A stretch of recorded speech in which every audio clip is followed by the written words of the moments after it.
The Pulse Chain community have survived through the toughest of battles. Hey, psst, make sure they know it's just a stupid coin. Just having fun, friends. Having a lot of fun out here. Yeah, I'm getting a couple of death threats, a couple of violence. A lot of people in the Telegram. You got to get muted. Just to let you know, bro. Yeah, I believe in free speech. In my Telegrams, it's a dictatorship, okay? You're coming into my house, yeah? I invited you into my house. You took a shit on the couch. I said, okay, that's an interesting place to take a shit. The bathroom's clean. I even wiped the skid marks off my poop for you. Then you come in the next day, and I'm like, hey, okay, you're allowed in. I know, I forgive you. You come in, now you take a shit on my kitchen floor. What am I meant to think?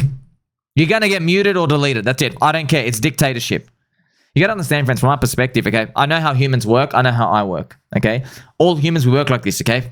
People say 10 nice things. It's okay, okay?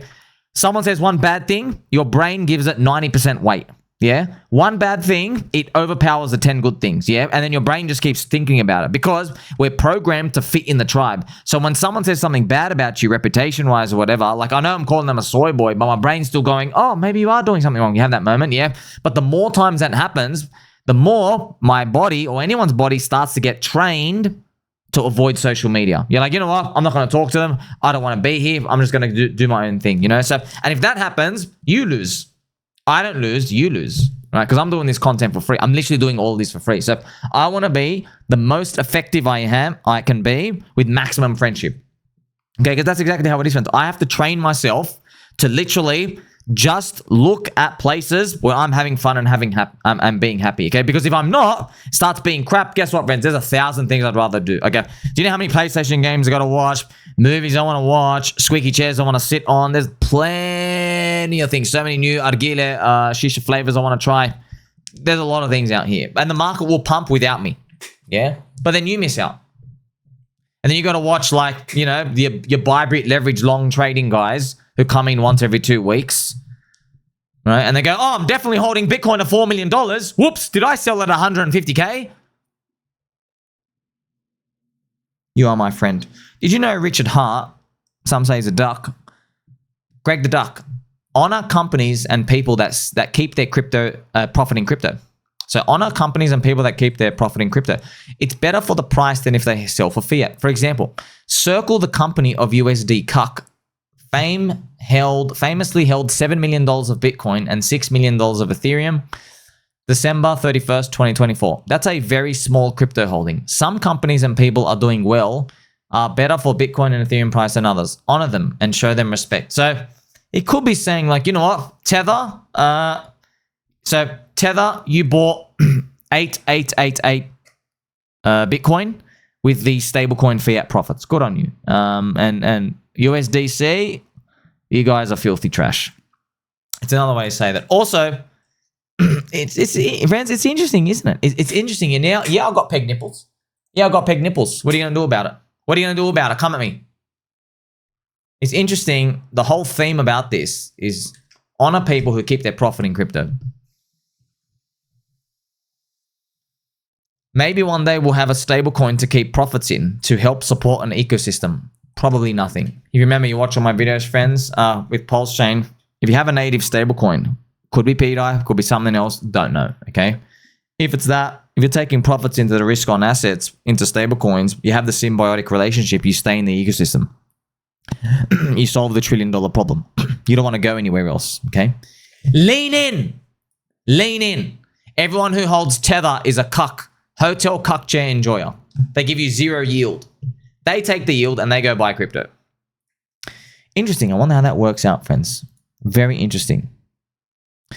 Interesting. Paul, the ultimate goal of crypto is to eliminate the purpose of fiat currency. Paulie boo, well done. Friends, the power of DAI, estrogen DAI, Maker DAO's DAI, which is getting sunset now from Skynet for USD soy. The power of that is that it's a crypto-backed stablecoin. It's a stablecoin that's endogenous. It's backed within crypto. Yeah. So it reflects the outside world, but it's backed by crypto. Now, here's the thing. 60, I think 40 to 60% of the collateral of DAI, estrogen DAI, is USDC, which is backed by dollars in a bank account and have a blacklist function. Okay, so it's the best thing we have, but it ain't great. But it's relatively the best. Now, you're probably wondering, hey, Sommi, why did they allow that? Well, they did that for the volatility, baby dolls. That's why. Let's actually confirm friendship right here. Let's bog the non-believers. So that's actually what happened, yeah. They used to not have USDC, and then I think in zombie virus, it like blew up. Yeah, didn't really like completely blow, but yeah, the DeBank, I forgot which way. It went up or down. Maybe we'll be able to check it actually. You can go to CoinGecko. Man, that breaks my heart. Ah, man, look at this. DAI has been rebranded to USD Soy. So what you can do, baby dolls, you can go to price. Let's go to 2020. If you have it right here. Here you go. March 2020. So we went up to $1.05. Yeah, whoa. You're telling me the stablecoin went up? Yeah, it's a sign the system's broken, right? Because what ended up happening is everybody, they needed to get in to pay off the loans. So they're willing to just pay up to whatever price. You know, that's why it actually went up. It might have even spiked higher on that day.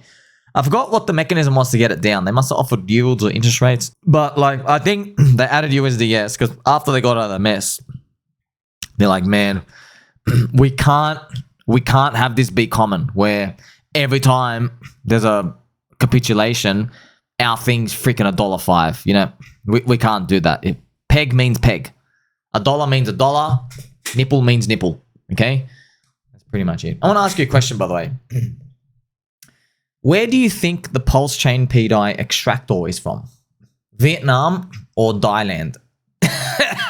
And here's Sagat. For the Street Fighter fans out here, give him a tiger knee. Some say tiger peg. Very, very funny, friends. Thailand. What do you think is coming from? Something interesting to think about. Could be nothing, though.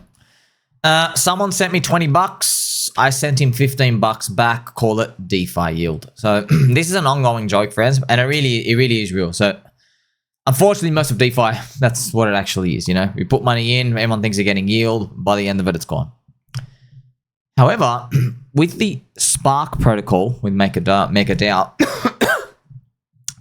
the yield you get if you're holding SDAI, right?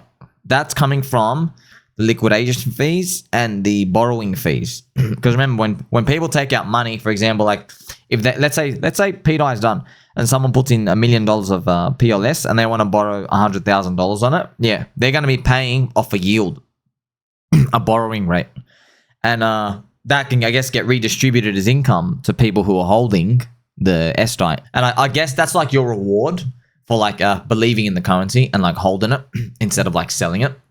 Hopefully by the future, there is friendship on the horizon.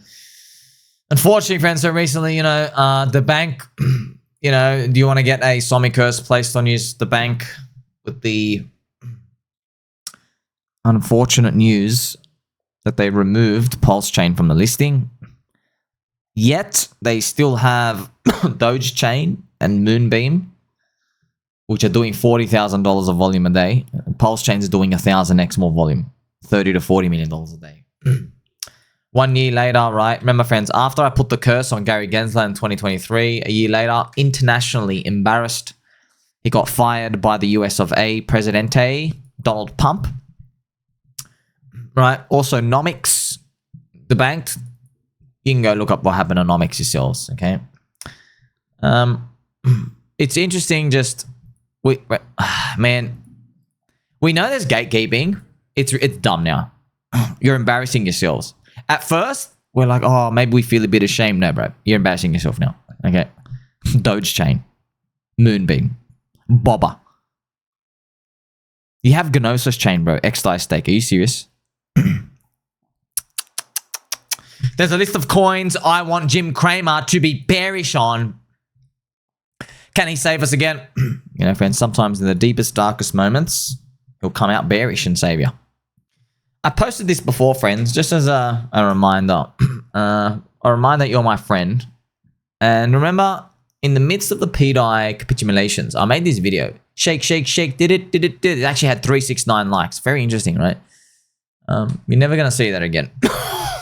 That's, man, that's something. Okay. And people, like, you start to learn. You do this a lot. Yeah. The one thing you want, you're like, bro, I just want certainty. There is none. There literally is none. That's why you actually do get to learn. Every big investor, Warren Buffett, the late Charlie Munger, Peter Lynch, everyone, every single person, it's past 100 years, they're like, man, the cheapest price, basically the stock market, they always talk about the stock market, right? They get the cheapest price, man, it really looked like it was over. They always say that. And then because you're looking at a chart, right? You're like, you thought it was over in 1987. You thought it was over when there was an oil crisis in 1970 something. You thought it was over in the 1960s. You thought it was over in the 1950s. You thought it was over in World War II. Because like, you know them in history. Your brain's like, that's easy. Then it happens to you. And the story's just like, it's got enough twists and turns to suck you in. And there's enough facts. And like, because you're going on the roller coaster, you're like every 4 hours, I mean, crypto every 4 hours. In the stock market, like every day, every week, the news would progress. But in crypto, it's like, oh no, every 4 hours just gets worse. More news, more bad. Oh no. Right? It's very interesting how it all works out. Remember as well, friends, so Michael Chad Saylor calling for a $13 million Bitcoin. Friends, I saw some amazing conspiracy from Simon Dixon, who blocked me. And like his surname's Dixon, so I don't have to give him a nickname. So Simon Dixon, this is interesting. You know what? I better bring it up because friends, apparently, now this is, I know it's far-fetched, but that's how it always starts, right? People have been saying there's a lot of suspicious stuff with Michael Chad Saylor. And he's pretty much, it's right here. Look at this guy. This guy says Michael Saylor is a made-up name. His Wikipedia and his entire bio looks like it's made up. Just go down the rabbit hole. I can't even find any info about his parents or any info about his personal life. I've tried ChatGPT, Grok, Deep Search, nothing. It looks like a Coconut Intelligence Agency psyop. How can we not find much information about one of the world's richest people? And then Simon Dixon. This was the conclusion I came to as well. I can't prove it yet, but his rise follows the same familiar pattern we've seen time and time again with the classic entrepreneur agent story. Entrepreneur agent story. I'm interested, what does that mean? I'm guessing it just refers to like your rags to riches. Shout out to Ragsy Boo as well from the Pulse Chain community. I think he's in tight necks and stuff out here. As well, yeah, so interesting. I wonder why. It's just like, it just seems so copy-pasted. It's like, where did you come from? Weird. Like, that's what, it's hard to like, remember, I'm a UFO guy. One hell of a UFO guy. So, you got to be careful with these because sometimes it looks like there's an actual simulation writer. And there probably is. But another time, like other moments, you learn more about the topic and you're like, you know what? You were both made for each other. You know, like every fiber of your being was like made to magnet to this. You go all in, the story and everything out here, right? Because if you read it bit by bit, you follow like the whole path. So you see it go from A, B, C, D, E, F, G. You follow the path and it's like, it seems so logical. That's another way to put it. But sometimes these stories, you look at it from afar and you're like, man, this is like a Disney movie. Something happened here. And I don't know if it's just our interpretation, our brains trying to put stories to stuff that isn't there. It could be that. But as I'm saying this, friends, Michael Chad Saylor, man, I hope he doesn't get liquidated in the next bear market, but man, it's like, friends, it's really... like he was a main character in 2021. You remember that, yeah? If we go back to the year 2021, Michael Chad Saylor was a main character. He did not get liquidated, which is very, very rare. He basically, his spirit died and S came back. Like, I'm wondering, man, because you never fell on your sword in 2022, does it slice you up in the next bear? Where it's like, hey, main character, right? You really want your Hail Mary? Because next time there ain't no Hail Mary. I'm wondering if it's something like that. And what does that really mean in the context of this story? Remember, friends, Michael Saylor has no off button. Okay? You know how dangerous that is? Friends, the US Fed... Okay, here's the thing. Okay, so the US Fed's friends, they're driving a car. Yeah. The car will eventually hit the tree. It will eventually hit the tree. Yeah, it can. Let's say there's a tree a kilometer away. It's driving down a road towards a tree.